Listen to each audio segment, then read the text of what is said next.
Bismillahirrahmanirrahim.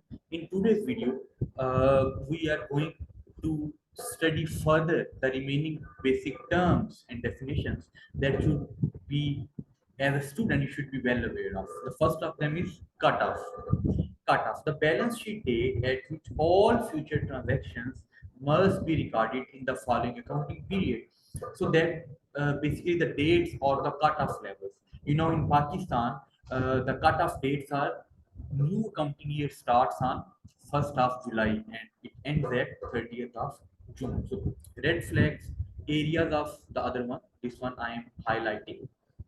The areas of potential concern where data irregularities occurs.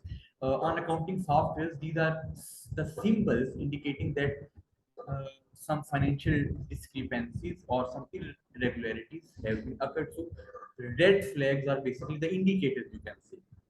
Then the third term is accrual, the earning of revenue or using of expenses without transfer of cash. Like, for example, you earn the revenue or you are, are making expenses without the transaction of cash. That is accrual. For example, you got money against the goods that you have not yet delivered. You said the goods will reach you within 2 days, and the other person transfers you the money. So you have earned the revenue. This is accrual, and the deferral you can say it's the antonym of accrual. Deferral says the receipt of cash for services not yet rendered or the payment of expenses not due. You have received the cash for the other person. The deferral means you have, for example, you want to travel to Murray and uh, you reserve a separate hotel in the room for you. You call to the hotel and they demand you to send 50% of the amount for one night so that we can reserve the room for you. So they have received the cash from you, but services have not enjoyed them yet.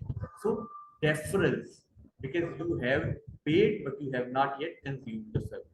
I hope this clarifies.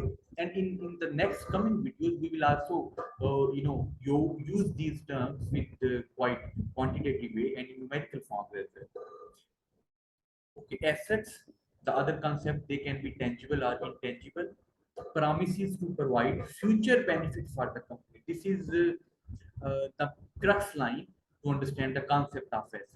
Anything that can be prospective, that can give you, prospective benefits in future can be, beneficial for your company, for your business, like anything, your mobile, the cash in your wallet, the furniture or the table or the chair that you're using in your company or in your office or in your school, those are all assets. You know, so usually in the form of revenue or payment of liabilities, like they can be intangible, like in form of revenues, in form of your goodwill, in form of your employees, or payment of liability. When you pay the liability, it means your assets have been managed or increased in other ways. Then gap requires most assets be valued on balance sheet at actual cost. This is the rule of the gap. Gap is basically generally accepted accounting principles. We will also study those 40 principles. So according to how assets should be regarded in the balance sheet, we will also study about bookkeeping, how the financial transactions are regarded right from journal to ledger to trial balance and P&L and balance sheet, but they are valued on the actual cost. So this is basically our assumption. So we will also read that. Then pick the assets, account payable, they are not our assets because they are not providing us future benefits. Are they? No, they are not. Wells, tube wells, they can be assets. Services, depreciation not at all. Tax payable, not our assets. Office equipment, it will be our asset. Yes, hydrants, the machinery, the hydrant equipment is asset. Common stock as well, vehicles as well. Account receivable, yes. Then earnings, yes. Note payable, no, they are not assets. Computers, land rights are assets. So bonds, basically, they are not the assets. They give the assured. So then liability, you have to pick the liability also in the at the end of this slide. Liability is any obligation that your business is supposed to pay. Future demands on company's assets. Like I have my right on these two cards. For example, I have paid someone 50,000 rupees, but I said, okay, I'll get you mobile tomorrow. So he has to record 50,000. He has to record me as a payable. It's a liability for him. And obligation for him to give you the mobile against 50,000. So any obligation owned by the company, the same case can be incorporated on the company. Future demands on company's assets, current and long-term demands. Common liabilities include account payable, all the people you are supposed to pay. Maybe you have purchased raw materials from suppliers and you have not yet them paid.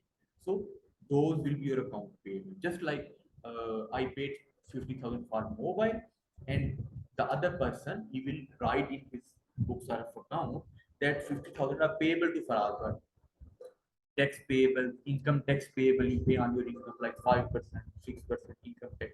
Those are the liabilities. So in this slide, let's try to pick the liabilities. Okay, account payable, is it liability or not? It's wealth, no. Services, no. Depreciation is not the liability. Tax payable, yes, you have to pay the tax. This is a demand, so you have to pay that. This is an obligation on you or on your company to pay the tax. Office equipment is not liability. Hydrants, not stock, vehicles, no. Account receivables are not liabilities, even they are assets. Prepaid utilities, no. Retained earning, not at all. Notes payable, yes, they are liability you have to pay. Lakes, computer, land rights, bonds. These are bonds can be liability. If okay, because you have to pay against the equity. We will study about equity in the coming slide. I think I should stop it here, and from equity to onward, we will study in the video number 3. So, thank you.